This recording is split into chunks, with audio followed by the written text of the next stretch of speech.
우리가 오늘 누가복음 7장 11절부터 17절까지 말씀을 읽었는데요. 그 앞부분이 누가복음 7장 1절부터 10절까지는 가버나움에서 유다의 장로들이 예수님께 찾아와서 우리에게 로마 백부장이 굉장히 좋은 일도 많이 해주고 회당까지 지어주는 좋은 백부장이 있었다고, 그 백부장이 너무나 사랑하는 종이 병들어 죽어가고 있으니까 좀 가서 고쳐달라는 요청을 받게 됩니다. 예수님은 그 요청을 수락해서 이제 백부장 집으로 가고 있는데 백부장이 하인을 보낸 거예요. 예수님 우리 집까지 오실 필요 없습니다. 나도 지휘관이라서 내 부하 보고 하라고 하면 하고 하지 말라고 하면 안 하는데 예수님도 리더 아니십니까? 그냥 거기서 말씀만 하시고 굳이 우리 집까지 오실 필요가 없습니다 라고 예수님의 발걸음을 딱 거기에서 멈추게 하신 거예요.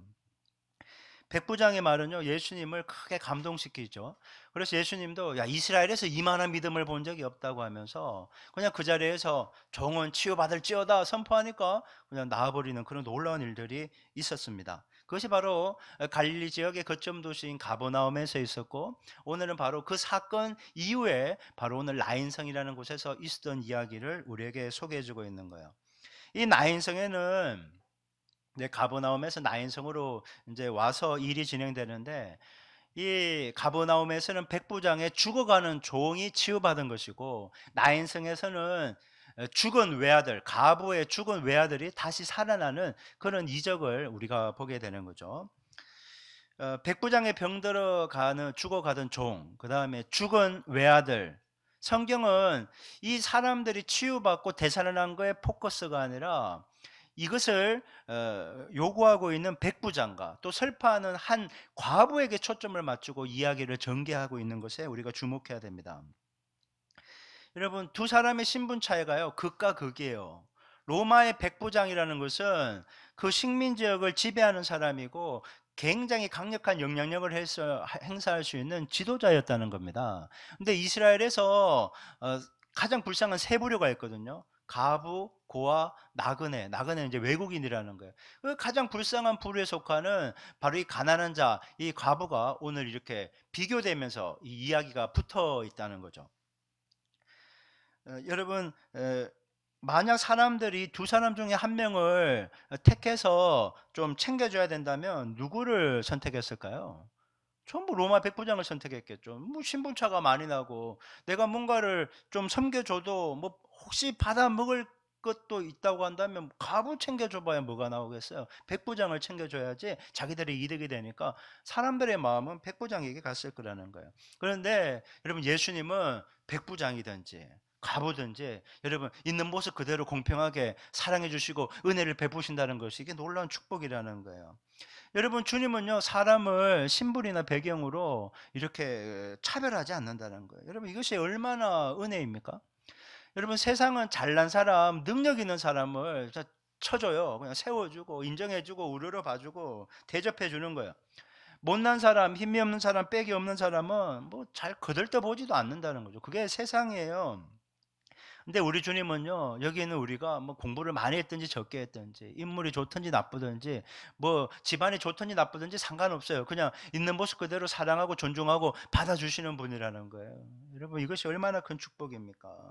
그러니까 우리도 예수님께 그런 사랑을 받았으니까 좀 제발 세상 사람들처럼 그렇게 사람 차별 두지 말고 그냥 있는 모습 그대로를 다 존중하고 그렇게 사랑하고 섬기는 축복의 통로되는 그리스도인 되기를 주님의 이름으로 부탁드립니다. 예, 그래야 되는 거예요. 오늘 본문의 배경인 나인성은 백부장의 종이 치유받은 가버나움에서 남서쪽으로 약 40km 떨어져 있는 위치에 있는 작은 성이었어요. 나인이란 뜻은 기쁜, 즐거움이란 뜻이에요. 죽음과 슬픔이 있던 곳에서 기쁨과 즐거움으로 변화되는 거예요. 왜요? 예수님이 계시기 때문에 변화되는 것입니다. 여러분, 예수님을 만나면요, 고통과 슬픔이 기쁨과 즐거움으로 변화되는 줄 믿습니다. 여러분 삶 가운데 혹시 힘들고 어렵고 슬프고 답답한 일이 있으면 오늘 예수님을 깊이 있게 만나서 그 모든 것이 기쁘고 즐거움으로 회복되는 은혜가 있기를 주님의 이름으로 축복합니다. 여러분, 예수님을 만나면 그런 은혜가 있는 거예요.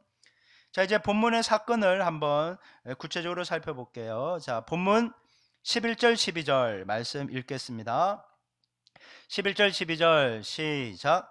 그 후에 예수께서 나인이란 성으로 가실새 제자와 많은 무리가 동행하더니 성문에 가까이 이르실 때 사람들이 한 죽은 자를 메고 나오니 이는 한 어머니의 독자요 그의 어머니는 과부라. 그 성에 많은 사람도 그와 함께 나오거늘.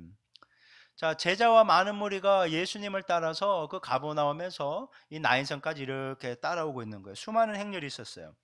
이 행렬은 예수님과 함께하는 생명의 행렬이에요. 예수님이 함께하면 생명이 있는 것입니다. 근데 그때 나인성 안에서 죽은 이제 과부의 외아들을 메고 이렇게 오고 있었던 거예요. 나오고 있었던 거죠. 죽은 자는 나인성에 사는 과부의 외아들이라고 정확하게 이렇게 명시하고 있는데, 한번 생각해 보세요.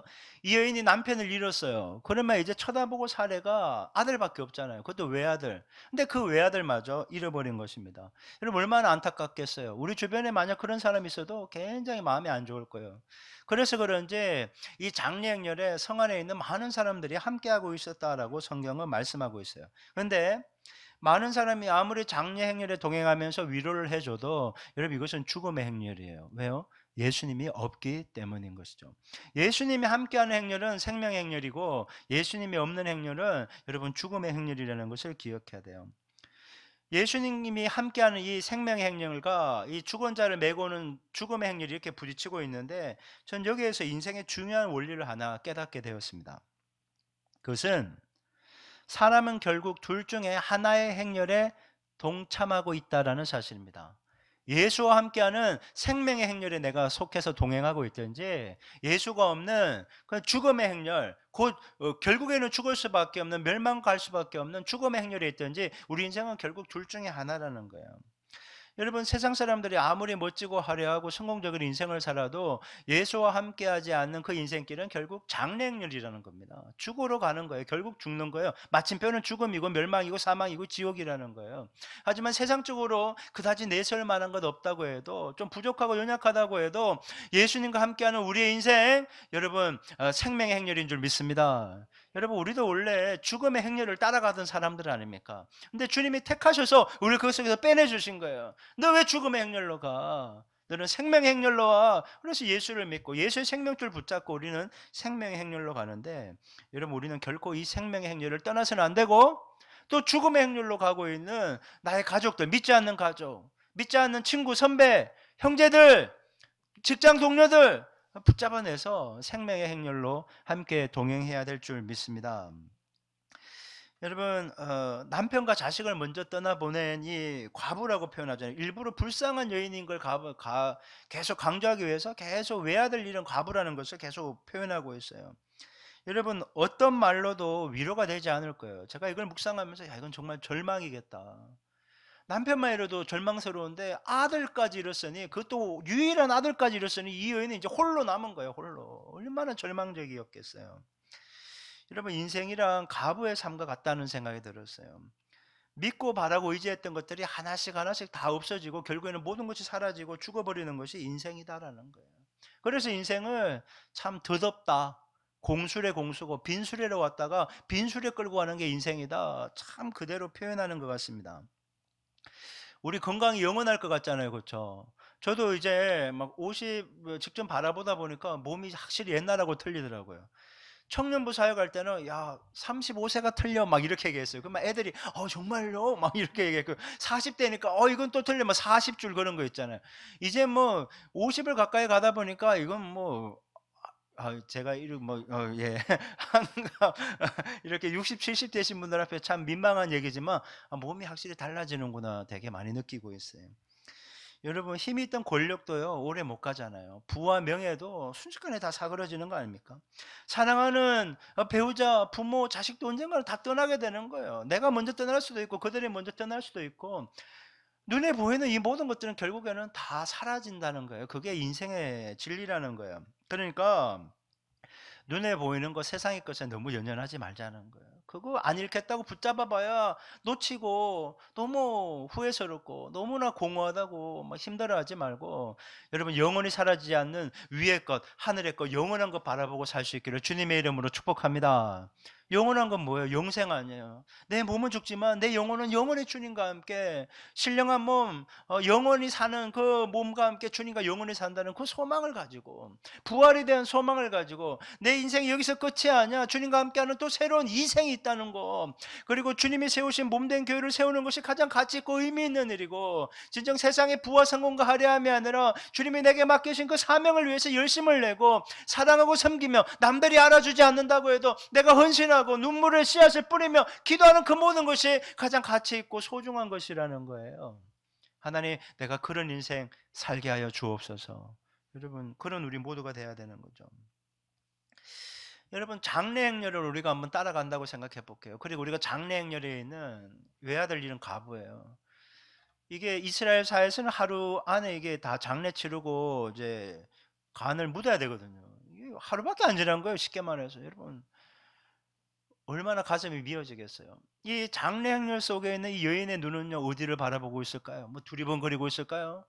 아들을 담은 시신 들고 있는 그 상녀밖에 안 보이는 거예요. 그리고 그녀의 마음속에는 아들을 향한 그 사모함, 간절함, 이 죽은 자식을 바라보는 그 무너진 마음밖에 없었다는 거예요. 오직 죽은 아들만 쳐다보고 있어요. 여러분, 참 안타까운 그런 모습 아닙니까? 여러분, 지금 이 여인이 장례행렬 속에 있지만 장례행렬에 지금 누가 있는지 아무것도 몰랐을 거예요. 아무것도 안 보였을 거예요. 죽은 아들만 보면서 눈물을 펑펑 흘리면서 눈도 안 떠졌을 것 같아. 맞은편에 예수님과 함께 수많은 인파가 오는데 누가 오는지도 몰랐을 거예요. 관심도 없고 관심 둘 마음의 여유도 없었을 거예요. 오직 아들만 봤어요. 여러분 보세요. 이게 상당히 아찔해요. 여차하면 예수님을 그냥 옆으로 스쳐 지나가게 할 수 있는 상이었다는 거예요. 이 장례 행렬이. 근데 예수님이 그렇게 되도록 내버려 두지 않았다는 것이 은혜였어요. 장례 행렬은 그냥 지나쳐갈 수 있었거든요. 예수님의 행렬가. 근데 예수님이 멈춰버린 거예요. 여러분 한번 보세요. 가부가 예수님을 알아보고 예수님께 내 죽은 아들 살려달라고 요청한 적이 한 번도 없어요. 그리고 장례 행렬에 있던 누군가가 예수님이 저기 있네, 생명의 주님이니까 예수님께 구하면 이 죽은 아들 살릴 수 있지 않을까 해서 예수님 살려주세요 하고 요청한 것도 아무도 없어요. 여러분, 이번 사건은요, 죽은 아들 살려달라고 간구한 사람도 없고 예수님을 감동시키는 백부장과 같은 믿음을 가진 사람도 아무것도 나오지 않아요. 그런데 예수님이 알아서 해주신 거예요. 죽은 아들 때문에 슬퍼하는 이 과부의 마음을 향해서 극도의 긍휼하심을 갖고 주님이 이 일을 다 알아서 해주신 거예요. 여러분, 이 사건을 한번 영적으로 볼게요. 여러분, 죽음을 가져다 주는 것은 악한 마귀잖아요.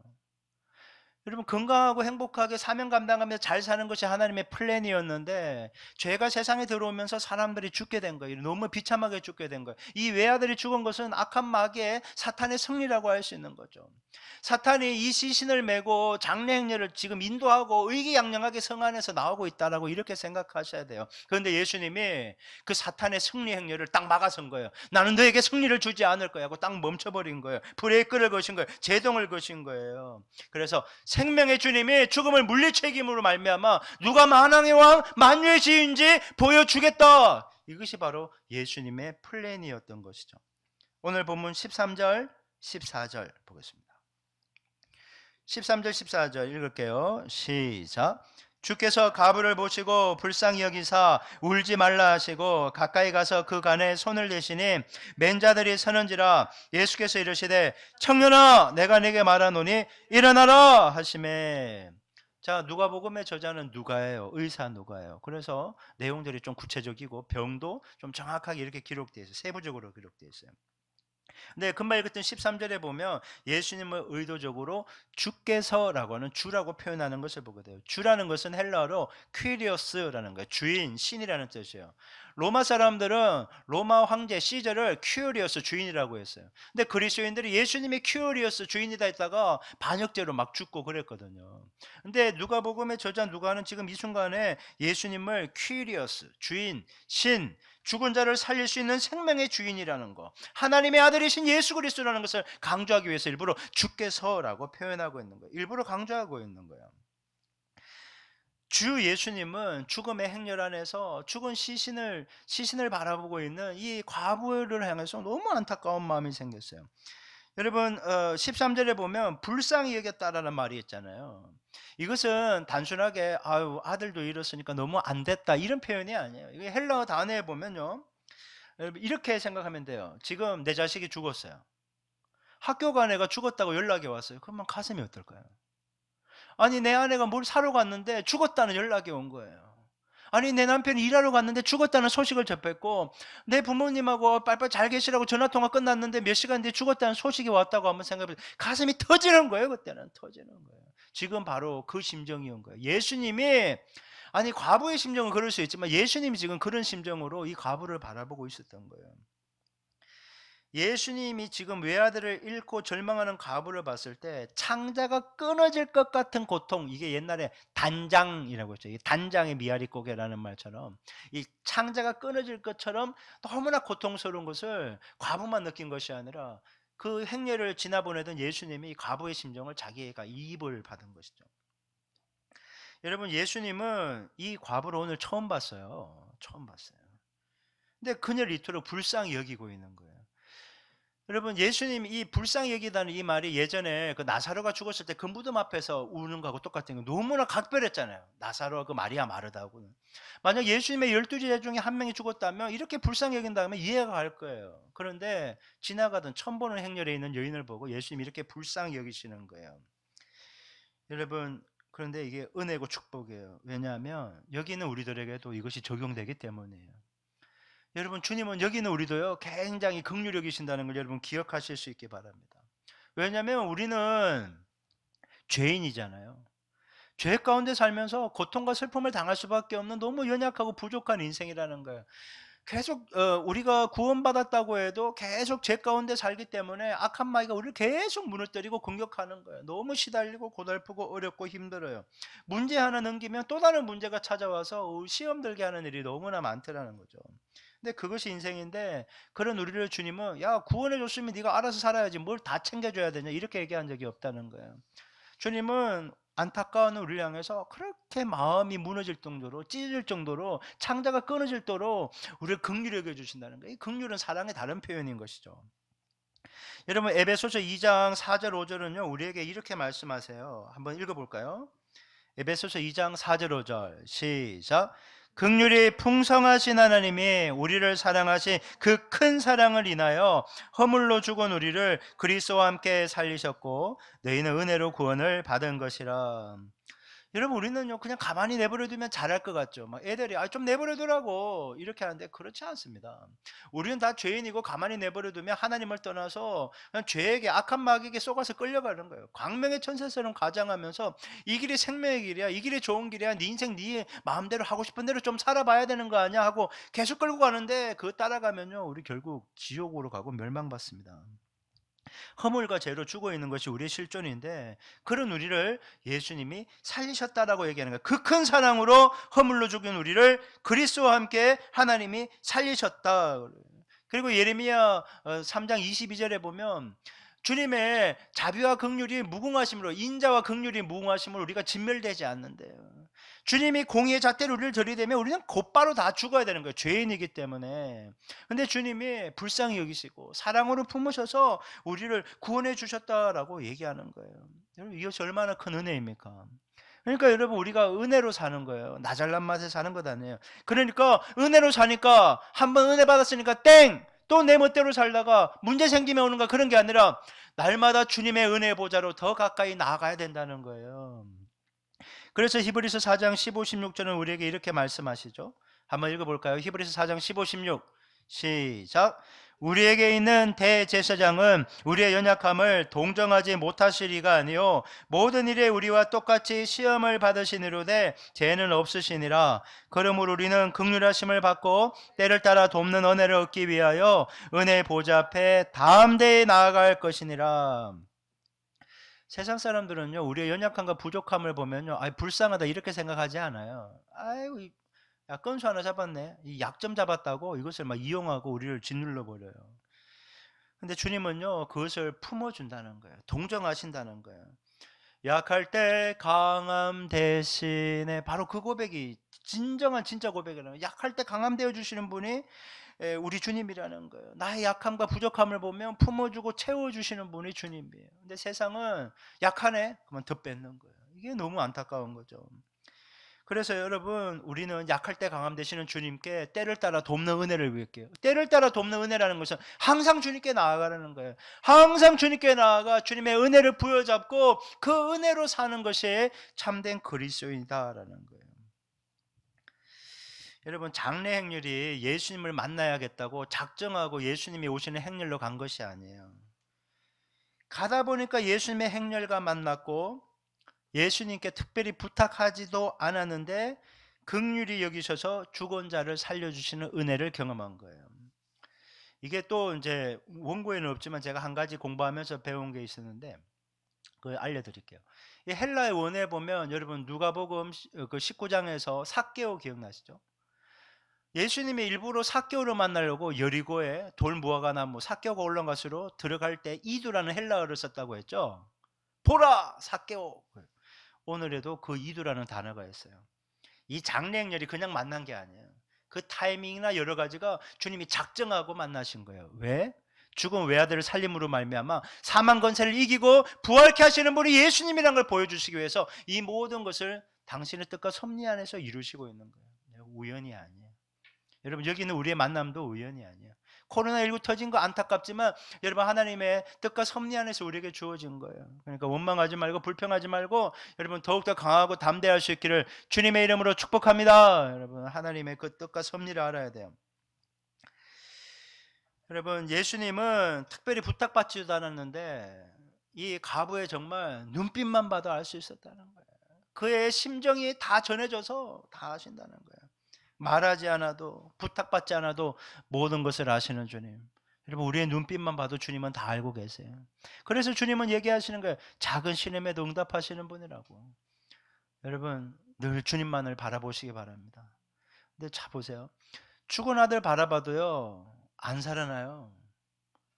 주님이 나를 봐주셔야지 살아나는 거예요. 그러니까 주님을 우리가 바라볼 수 있어야 되는 거예요.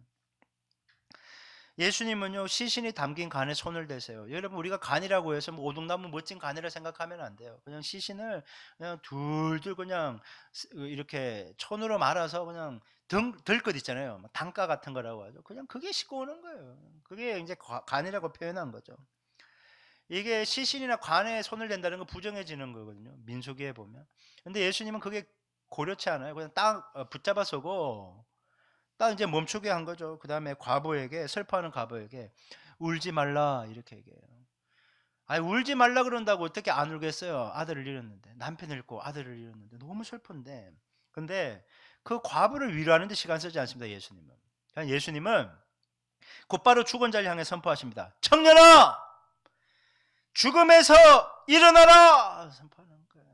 여러분도 선포하실 수 있게 바라요. 죽어 있는 것에 일어나라.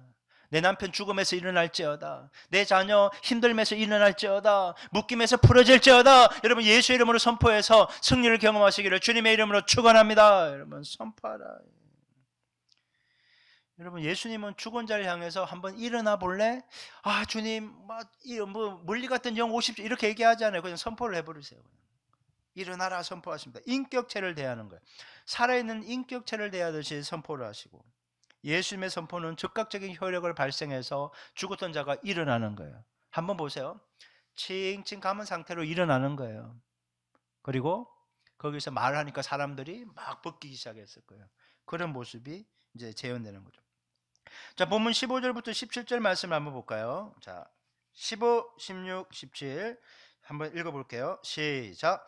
죽었던 자가 일어나 앉고 말도 하거늘 예수께서 그를 어머니에게 주시니 모든 사람이 두려워하며 하나님께 영광을 돌려 이르되 큰 선지자가 우리 가운데 일어나셨다 하고 또 하나님께서 자기 백성을 돌보셨다 하더라. 예수께 대한 이 소문이 온 유대와 사방에 두루 퍼지니라. 죽었던 외아들이 일어나 앉습니다. 그리고 말도 합니다.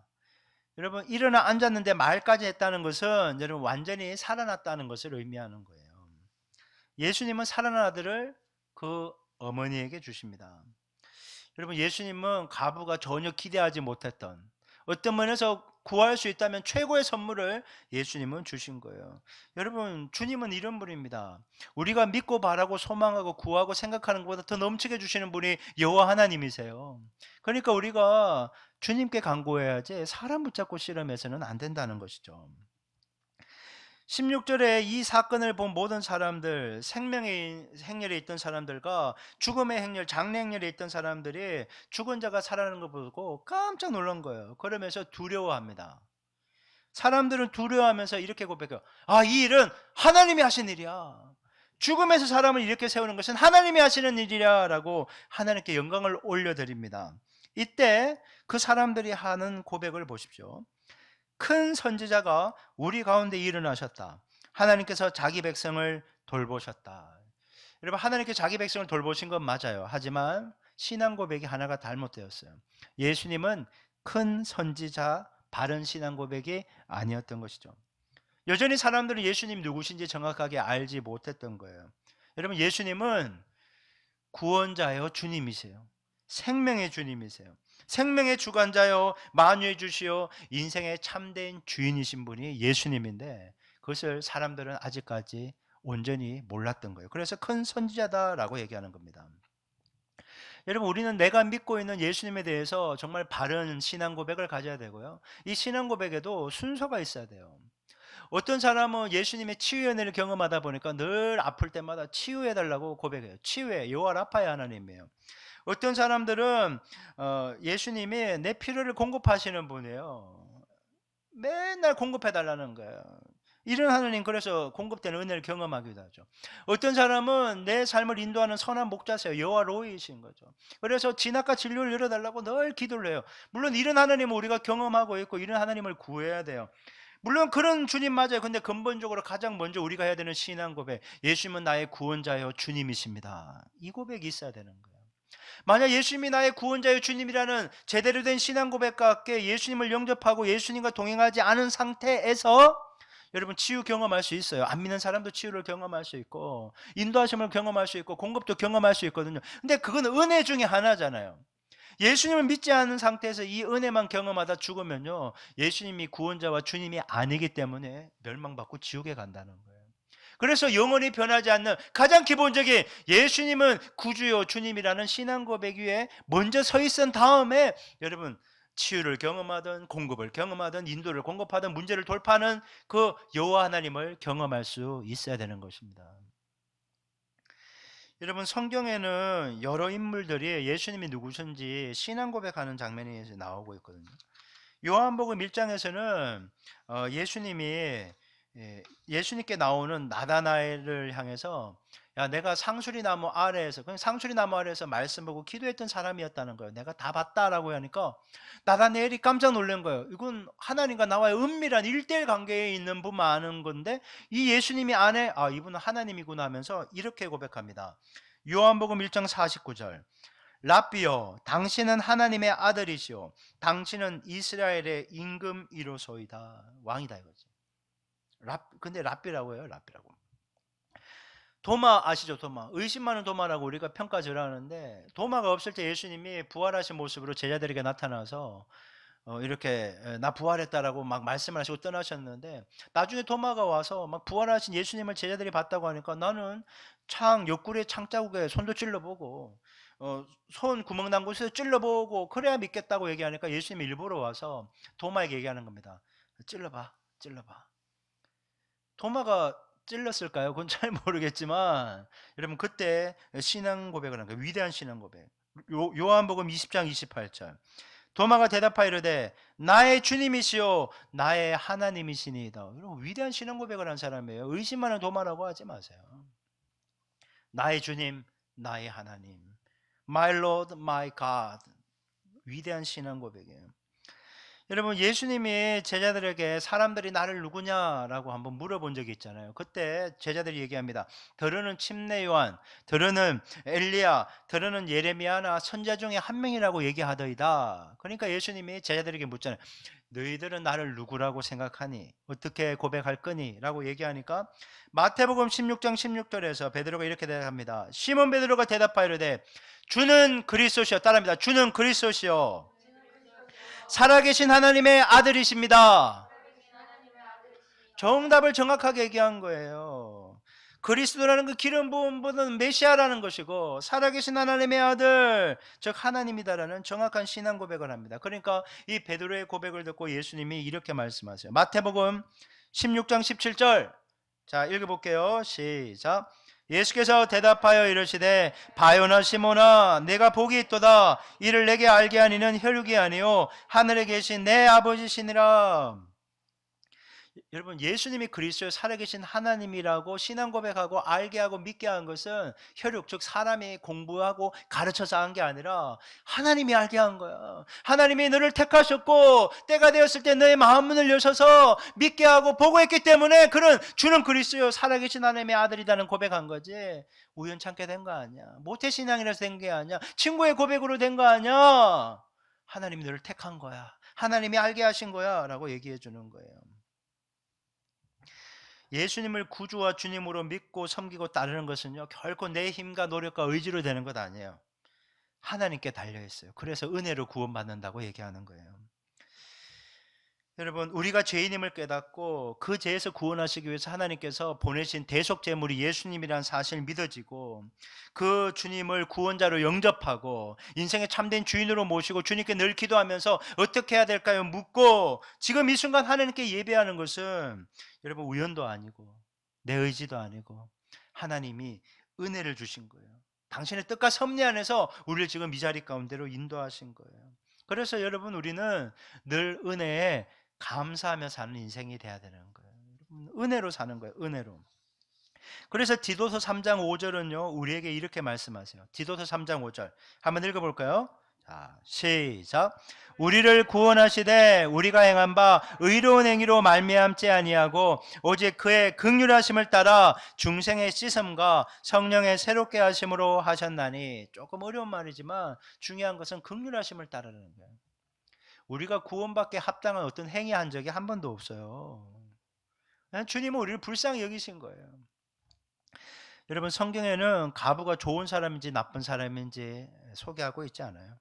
죽은 과부의 아들이 살아생전에 뭐 착하게 잘 지냈는지 인기가 좋았는지 그런 것도 없어요. 사고로 죽었는지 질병으로 죽었는지 어떤 연유로 죽었는지에 대해 설명하지 않습니다. 성경 오직 예수님께서 과부를 긍휼히 여기셨고 그 긍휼히 여김을 통해서 죽은 자를 살리셨다라고 말씀하고 있는 거예요. 그게 포커스가 있는 거예요. 여러분, 긍휼히 여기셨기 때문에 구원받은 거예요.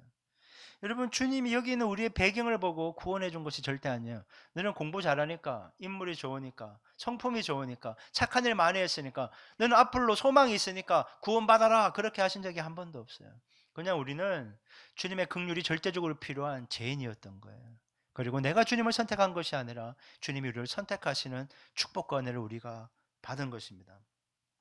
주님은 우리를 긍휼히 여기시고 은혜를 주시기로 작정하셨는데 그 누구도 주님의 이 결정의 뜻을 막을 수가 없어서 우리가 은혜를 받은 거예요.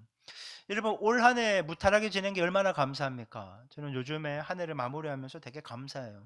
그리고 교회 사역을 하다 보니까 물론 인원은 좀 줄었지만 이 재정을 봤을 때 하나님이 계속 지켜줬다는 사실에 너무나 감사한 거예요. 내년에 더욱더 멋진 모습으로 뛰어서 여러분 여기에 또 많은 영혼들이 채워지게 될 줄 믿습니다. 그런 소망을 가지고 이렇게 계속 보게 되는 거죠. 여러분, 한 해 하나님께서 은혜를 주셨는데 여러분 내년에도 여러분 하나님께서 우리에게 풍성한 은혜 주실 줄 믿습니다. 그러니까 여러분 이 사실에 위로를 받으시기 바랍니다. 주님이 나를 바라보시면서 은혜를 주셨구나. 그리고 새롭게 은혜를 주실 거야. 여러분 믿고 달려가시기 바랍니다. 그리고 또 내가 기도하면 주님이 반드시 듣고 응답하신다. 여러분 이 사실 기억하시고 여러분 늘 은혜 가운데 사시기 바라고 충만한 은혜 받아서 여러분 은혜를 흘려보내는 축복의 통로 되기를 소망합니다. 여러분 때문에 여러분 가족이 은혜로 충만하기를 주님의 이름으로 축복합니다. 여러분 때문에 여러분의 학교와 일터가 은혜로 충만하기를 주님의 이름으로 축원합니다. 우리 교회 때문에 은혜가 충만한 우리 교회 때문에 이 지역사회와 이 나라의 민족과 열반이 은혜가 충만한 그런 곳이 될 줄 믿습니다. 은혜가 풍성한 하나님은 믿는 자 한 사람 한 사람 어제도 오늘도 언제든지 편찮고 보호해 주시네. 주여 성령의 은사들을 오늘도 내리어 줍소서. 성령의 뜨거운 불길로서 오늘도 충만케 합소서. 아멘. 여러분, 날마다 우리에게 은혜를 주신 하나님께 여러분 감사와 찬양을 올려드리면서 늘 성령 충만한 가운데, 은행 충만한 가운데 각자의 삶의 자리에서 멋지게 승리하는 우리 모두 될 수 있기를 주님의 이름으로 축복합니다.